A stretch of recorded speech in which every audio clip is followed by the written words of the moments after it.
Bonjour, je vais vous parler du projet de loi de partage de valeur dans l'entreprise qui a été présenté au Conseil des ministres le 24 mai, dont l'examen a débuté en commission à l'Assemblée nationale le 30 mai. Il vise à transposer l'ANI, l'accord national interprofessionnel que les partenaires sociaux ont conclu en février 2023. Les partenaires sociaux avaient été encouragés par le gouvernement à engager des discussions pour favoriser le partage et pour améliorer les dispositifs de partage de valeur dans l'entreprise existants.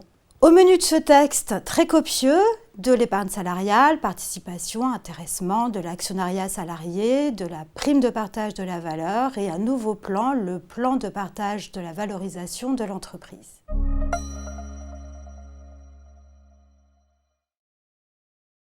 Oui, il comprend des mesures qui visent à promouvoir la prime de partage de la valeur. Alors, d'une part, il prévoit la possibilité d'attribuer 2 primes et non plus une seule, dans la limite du plafond d'exonération de 3 000 ou 6 000 euros selon le cas, et dans la limite des versements autorisés, donc 4 et pas plus d'une fois par trimestre. Seconde chose, le projet de loi prévoit la possibilité de placer la PPV, la prime de partage de la valeur, sur un plan d'épargne salariale ou un plan d'épargne retraite, ce qui permettra de pouvoir bénéficier de l'exonération d'impôt sur le revenu pour les sommes bloquées, dans la limite toujours du plafond d'exonération de 3 000 ou 6 000 euros. Et troisième chose, le projet de loi prévoit de maintenir le régime d'exonération sociale et fiscale renforcé du 1er janvier 2024 jusqu'au 31 décembre 2026 pour les entreprises de moins de 50 salariés.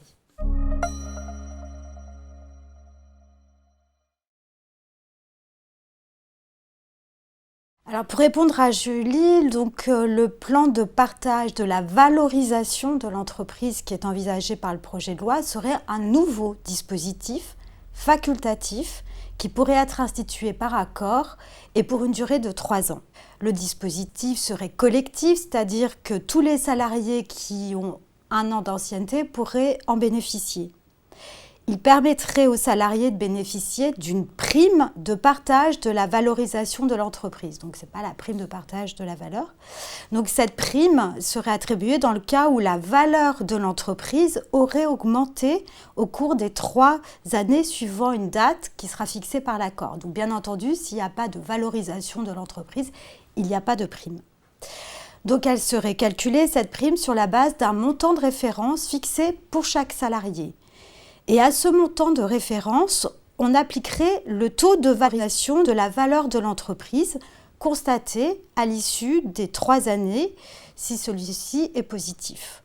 Ensuite, dans les 7 mois qui suivent l'expiration du délai de 3 ans fixé dans l'accord, les sommes dues aux salariés au titre du plan seraient arrêtées et elles seraient versées en une ou plusieurs fois au cours des 12 mois suivants. Cette prime aura un montant maximal qui devrait être des 3/4 du plafond annuel de la sécurité sociale.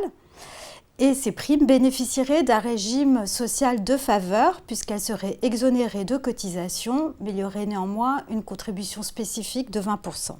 Côté impôt sur le revenu, la prime serait exonérée dans une certaine limite à condition d'être placée sur un plan d'épargne salariale ou un plan d'épargne retraite d'entreprise.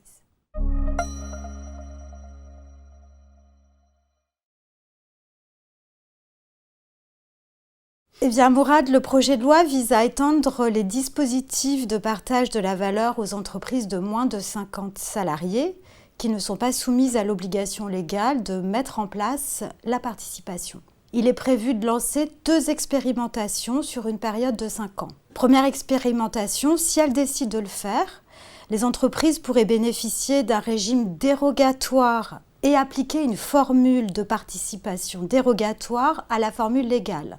Donc dans un sens éventuellement pouvant mener à un résultat moins favorable. Autre expérimentation, les entreprises de 11 salariés, donc jusqu'à 50 salariés, qui ont réalisé un bénéfice net fiscal au moins égal à 1% du chiffre d'affaires pendant 3 exercices consécutifs, ces entreprises-là seraient tenues d'instituer un dispositif de partage de la valeur au cours de l'exercice suivant.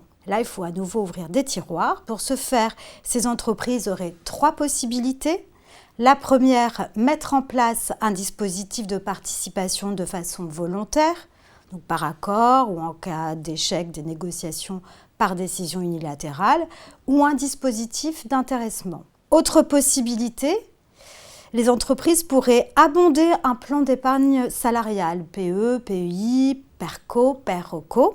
Et dernière possibilité, elles pourraient verser une prime de partage de la valeur. Cette obligation s'appliquerait à compter du 1er janvier 2025 et la condition relative à la réalisation du bénéfice net fiscal dont j'ai parlé s'appliquerait sur la base des 3 exercices précédents.